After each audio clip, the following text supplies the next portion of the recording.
Good morning students. आज हम BSc third year unit third inorganic chemistry का part लेंगे, जो ये लेक्चर 1 है।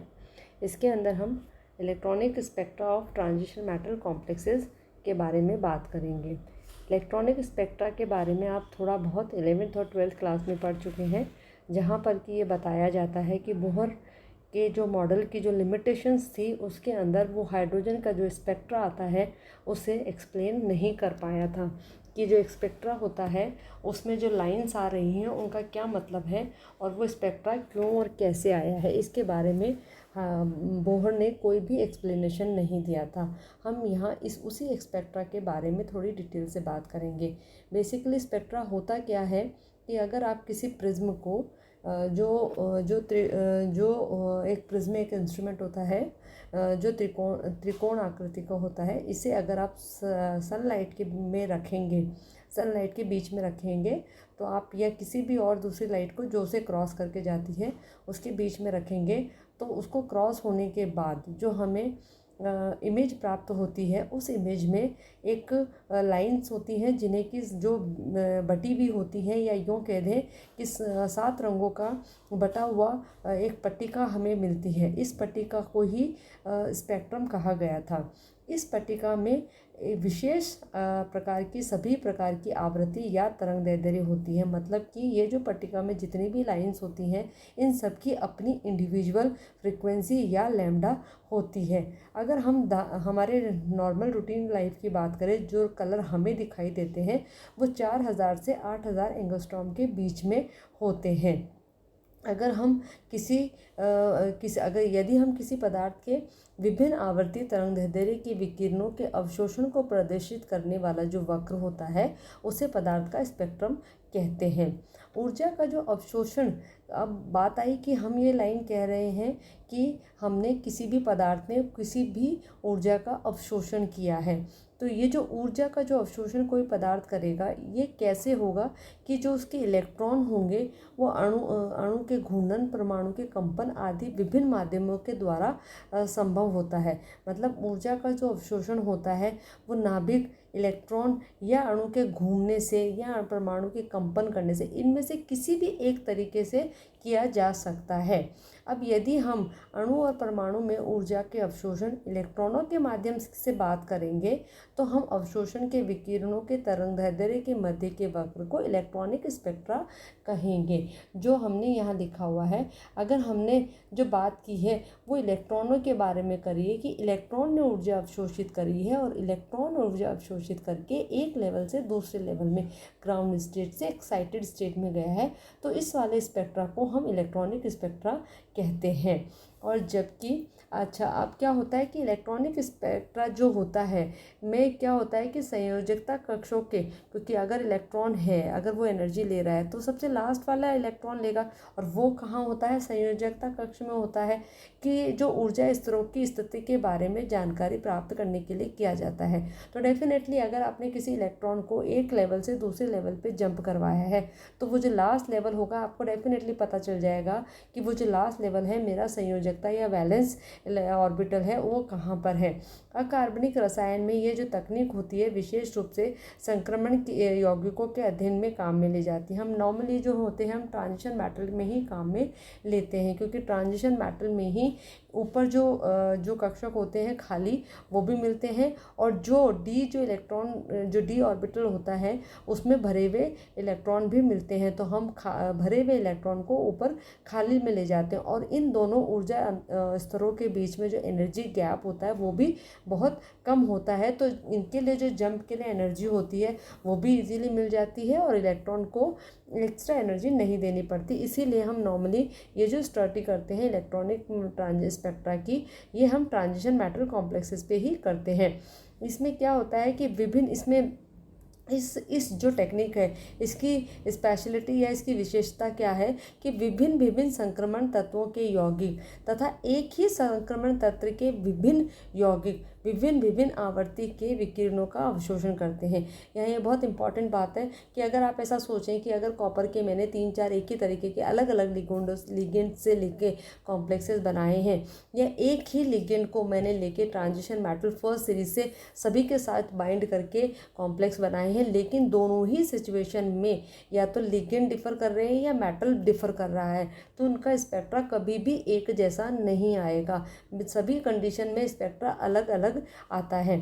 दूसरे शब्दों में हम कह सकते हैं कि विभिन्न विभिन्न पदार्थों में समान ऊर्जा का विकिरणों का अवशोषण नहीं होता है। अगर आप ये समझें कि अगर हम अगर आप ये समझें कि अगर हमने जो कंडीशन ली है अगर वो बदल गई है तो उनमें ऊर्जा का जो अवशोषण होगा वो भी बदल जाएगा।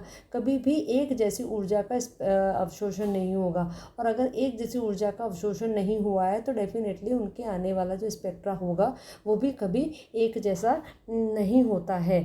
इसीलिए हम ये कहते हैं, और अगर मुझे ये पता करना है कि कितनी ऊर्जा का अवशोषण हुआ है तो इसे हम क्वांटिटी वाइज जो निकालते हैं वो हम लैम्बर्ट बियर लॉ से निकालते हैं। और जो हम यहाँ जो निकालते हैं वो हम ये निकालते हैं कि सबसे जो स्ट्रॉन्ग स्पेक्ट्रा था वो कहाँ पर होगा, क्योंकि जो स्पेक्ट्रा आते हैं वो कुछ स्पेक्ट्रा बहुत वीक भी आते हैं और कुछ बीच के आते हैं, कुछ स्ट्रॉन्ग आते हैं। ये जितनी भी स्टडीज़ होती हैं वो स्ट्रॉन्ग स्पेक्ट्रा को कंसिडर करके ही या उसको वरीयता देके ही की जाती है, बाकियों को नहीं देखा जाता। तो हम क्या करते हैं कि स्ट्रॉन्ग स्पेक्ट्रा पर अधिकतम जो अवशोषण होगा उसके निकट के मापन को ही वरीयता देते हैं। उसके अलावा हम दूसरे जो स्पेक्ट्रा होते हैं उनके बारे में इतनी बात नहीं करते हैं। तो यहाँ हमने देखा कि हमारा जो इलेक्ट्रॉनिक स्पेक्ट्रा जो ये चैप्टर है इसमें मेनली किसके बारे में बताया जा रहा है। अब अगर मैं ये बात करूँ कि इलेक्ट्रॉनिक स्पेक्ट्रा के टाइप कितने होते हैं, तो इलेक्ट्रॉनिक स्पेक्ट्रा के टाइप के बारे में क्या होता है कि किसी भी अणु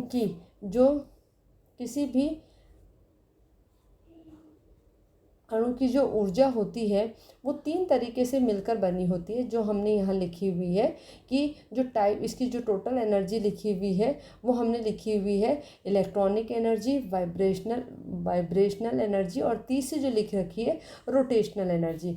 मतलब सबसे पहले कोई भी जो अणु है उसके पास टोटल कितने टाइप की एनर्जी होती है, उसके पास इलेक्ट्रॉनिक एनर्जी, वाइब्रेशनल एनर्जी और रोटेशनल एनर्जी का योग होता है। अब क्या होता है कि किसी अणु में किसी एक ऊर्जा स्तर से दूसरे में इलेक्ट्रॉन के स्थानांतरण को ही हम इलेक्ट्रॉनिक ट्रांजिशन कहते हैं। पर इस एक इलेक्ट्रॉनिक ट्रांजिशन के साथ साथ दूसरे 2 ट्रांजिशन भी वहाँ घटते हैं, क्योंकि उनकी एनर्जी बहुत कम होती है। होता क्या है कि अगर आप ये कहें कि अगर एक इलेक्ट्रॉनिक संक्रमण होता है जो कंपन ऊर्जा की तुलना में काफ़ी अधिक होती है, मतलब इलेक्ट्रॉनिक ट्रांजिशन के लिए जो एनर्जी चाहिए वाइब्रेशनल के लिए उसकी तुलना में बहुत कम एनर्जी चाहिए होती है, और घूर्णन की ऊर्जा जो स्तर होते हैं वो अपेक्षाकृत और भी निकट पाए जाते हैं।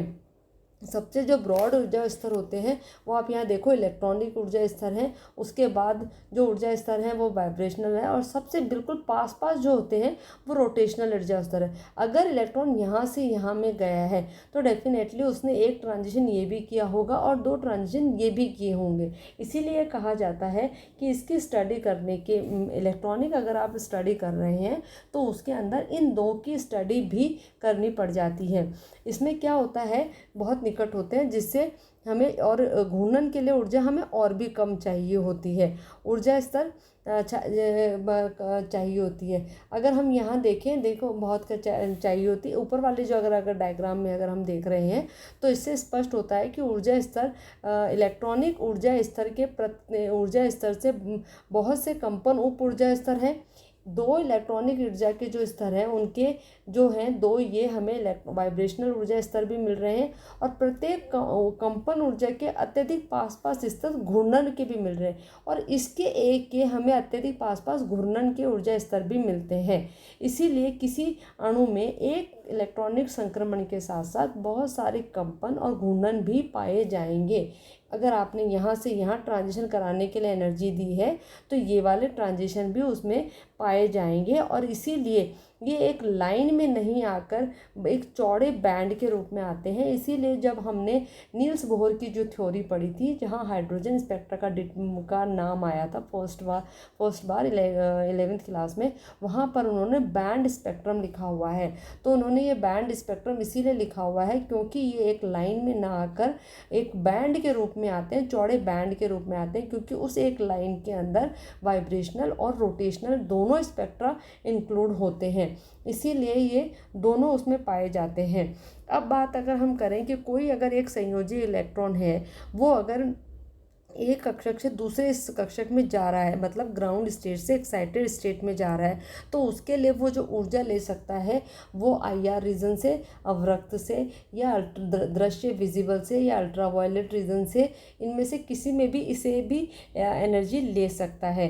अर्थात इस ऊर्जा के अवशोषण में कोई अणु इलेक्ट्रॉनिक निम्न स्टेज से इलेक्ट्रॉनिक उत्तेजित अवस्था में पहुंच जाएगा। इनमें से किसी भी प्रकार की एनर्जी लेने से वो एक स्टेज से दूसरे स्टेज में चला जाएगा। इसके फलस्वरूप क्या होता है कि अणुओं में आवेश परिवर्तन के एक बात और इसमें कही जाती है कि इलेक्ट्रॉनिक संक्रमण के फलस्वरूप अणुओं में परमाणुओं पे आवेश परिवर्तन के आधार पर इन इलेक्ट्रॉनिक संक्रमणों को दो भागों में विभाजित किया गया है। इसमें से एक भाग तो होता है डी ट्रांजिशन, जिसके बारे में आपने पहला पढ़ा हुआ भी है। उसके अलावा जो होता है वो होता है चार्ज ट्रांसफ़र ट्रांजिशन। ये दो तरीके का होता है, MLCT और LMCT। तो यहाँ ये जो ट्रांजिशंस होते हैं ये इलेक्ट्रॉनिक ट्रांजिशंस के टाइप कहलाते हैं।